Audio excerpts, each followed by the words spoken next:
They just do what they do. John McClain joins us, Hall of Fame writer and columnist, Sikkim 365 Radio and 365 Sports. John, I know we're going to get into Deshaun Watson, but I wanted to start with ND Kalu's son, DK, commits to Baylor. We had him on the show. I have known ND for a long time. I know you have, from his 12 years in the NFL and radio down in Houston.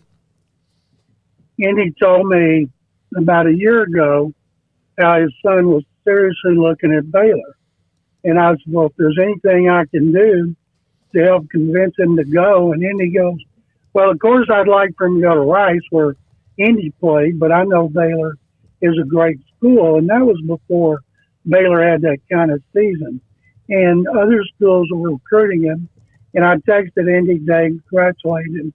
And he's excited for his son to go to Baylor, but of course he's disappointed it wasn't Rice. But I told him, I said, at least going to Baylor, you'll get a good education. Yeah, he brought that up to me earlier today when I spoke with him about the fact he's looking forward to that degree at Baylor as well. Yeah, Andy's a great guy.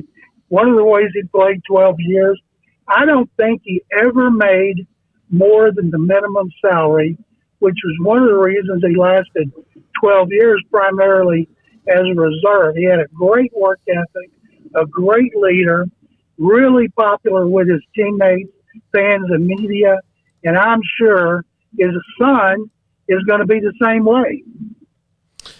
John, now another week, another kind of mess, or I guess the NFL dealing with the Deshaun Watson situation. When do you expect a decision, and is there any shot that he plays this season? No, he's going to be suspended. Now, if Sue Robinson, the former judge, who was agreed on by the league and the Players Association, if she says, well, I've looked at all the evidence compiled by the NFL and its investigative team headed by Lisa Friel, and I don't think he should be suspended, then there's no recourse, but he plays. But if she says 6 the season, either side can appeal. Roger Goodell thinks it should be indefinite, and indefinite means it could be lifted after 2 games, 5 games, could go the season. But the reason they wanted indefinite is Tony Busby said 2 weeks ago there were going to be 2 more civil suits filed. And even though he reached settlements with 20, they want this to be concluded. They don't want to say a season and then have multiple other women file suits, possible criminal charges, police investigations, grand jury investigations before they conclude everything. They want it to be clarity. And then people are wondering, well, how good will Watson be, considering he will have missed 2 complete seasons at the minimum? Well, keep in mind, too, about where he plays, Cleveland Stadium. It's the windiest stadium in the NFL, right on Lake Erie. So he could come back, and I don't think he'll ever have the stats he had here, where he played indoors and played indoor at Indianapolis, Nashville, and Jacksonville. Well, there, he's going to be playing every game outdoors in the division and at home. And at home, there's no stadium. It's right on the Great Lake in which the wind blows like it does. So I don't think he may win because he's got a great running game and a great defense, but it's going to be tough for him to play the way he played here when he was at his best in 2020. John, this may be a dumb question because I know you've been asked a lot about this, but I'm just seeking a little clarity here. So when the Browns made this move, did they factor in that he was going to be suspended? Well, of course they did, because they gave him a base salary of $1 million. They said a possible suspension had nothing to do with it, but we know that was a lie. They were prepared for it. They didn't think then it would be a season. Nobody did. But then there just kept being more allegations, more lawsuits, and then the fact New York Times evidence that he had 66 massages on 66 different women over a 17-month period, and then everybody started saying a season. The Browns, if they want to get financial relief, they built into the contract if they can get it. Now, whether or not they want to exercise it remains to be seen. Where is Baker Mayfield probably going to play this year? He should play in Seattle. Seattle's got Geno Smith as a starter and Drew Lock as the backup. But the Seahawks have not acted like they're interested. It's only been Carolina, which I find to just be shocking that Seattle is not interested in Mayfield going into a contract year healthy with a huge chip on his shoulder. John, the Big 12 has a new commissioner, apparently, and he's coming from Rock Nation. We talked about it earlier in the show. What do you think about going outside the box on the Big 12 commissioner? Well, it's definitely outside the box, and I wanted to ask you guys, because you know you had Mac Rhodes on and you do regularly. What do you guys think about it? Well, Mac can't say much. You know, obviously, I had to ask, and he said, well, if that's true, and he does, you know, he can't because it's not official yet. But you know, it wasn't like he jumped through the phone and like was having a pep rally.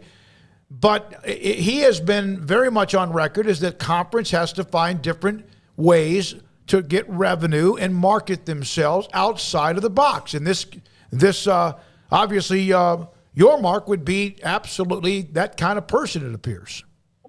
If Mac Rhodes would play an instrumental role in this, then I'm all for it because Mac has done such a great job and is so smart, and I would hope that people in the Big 12 would be wise enough to rely on Mac's counsel heavily. And I kind of like it. I don't know anything about it, and that's why I kind of like it. Well, I don't know how much he had into it. He could play coy, and he could also deflect because that's what he needed to do out of respect for the Big 12 and also for your mark. But I don't know how much you would think Dr. Livingstone was on that search committee, so she had something to do with it. You would think that she has to share information with him, but again, he just wasn't really ready to let on much, at least not today. Well, he shouldn't have because he couldn't have, but I can't imagine they wouldn't have wanted Mac Rhodes and Dr. Livingstone to be involved in that, but especially Mac, because everything he touches turns to gold. Yeah, no question. Absolutely no question about it. All right, so the NFL, this is kind of a dead period. John, you, of course, are doing more than just covering the NFL. What did you normally do the month or so before training camps began? Did you get a chance to kind of just decompress or what? I did, and I'm not now, but I did then because I'm still doing my radio shows, and we have a new program director, and I don't want to take off. So my wife is taking off, going on the vacations while I'm taking care of her cat. You sound thrilled. You sound. Oh, I don't mind. I'm fired up about the NFL. I'm fired up about college football, and with UT having this great recruiting class, and then also recruiting for 2023. And as I just said on a couple of my shows here this week, will the Longhorns actually have a winning record, and will they be in a bowl game? That's a question. The hype and the, I guess you could say the momentum and surge is kind of, we've seen this before, and maybe they're finally compiling it and changing the culture as well where it works. I sent Archie Manning a text, congratulated him on his grandson going to Texas, and I said, I hope he does well, except when he plays Baylor and Sikkim. Do you have a favorite Archie Manning story? Yeah, I'll tell you a quick one. 1992, his son Cooper was going into his senior year at Newman High School, coming off a great year, and his middle son threw him all these passes, and Archie told me he'd compile a highlight reel and send it to UT coach David McWilliams, because Cooper had a girlfriend that was going to Texas, and Cooper wanted to go there, and he was going to tell McWilliams, Peyton worships Cooper, and wherever Cooper goes to play, that's where Peyton's going to go. And so I saw him at the end of the year, and I said, well, what happened on that tape? He said McWilliams was all for it. Then McWilliams got fired, and John Malkovich came in, and Malkovich wouldn't give him the time of day, so John Malkovich may have cost the University of Texas Peyton Manning. Stop. But they finally they finally have their Manning. They finally have their Holy Manning. cow. Wow. If, in fact, any of that is close to being true, that's amazing. That's a great. I mean, I wouldn't say it if it wasn't true. Archie and I texted about it again this week after that story. As it was, Cooper and a girlfriend broke up. He went to Ole Miss, had an injury, but I still like to say McAfee cost the Longhorns Peyton Manning. Peyton Manning. Well, he cost the Longhorns a lot of things, except made Smokey really sad. Yeah, miserable in '96 with that win against Nebraska. But Peyton Manning wanted to go to UT in Austin, and would have done that, huh? That's or at least. Well, he would. It was Cooper. He would have followed Cooper there. Yeah. Archie was sure, but we never got a chance to find out because McAfee rejected the tape and said he didn't do deals like that. Thanks for your time, John. Sick'em. Thank you, guys. Sick'em. John McClain, Houston Chronicle. His memory just popped up. Like, do you have an Archie Manning? Yeah, 1992, just like rolled right into it like it was no big deal. And that's why he's great at what he does. Yeah. Well, now, like,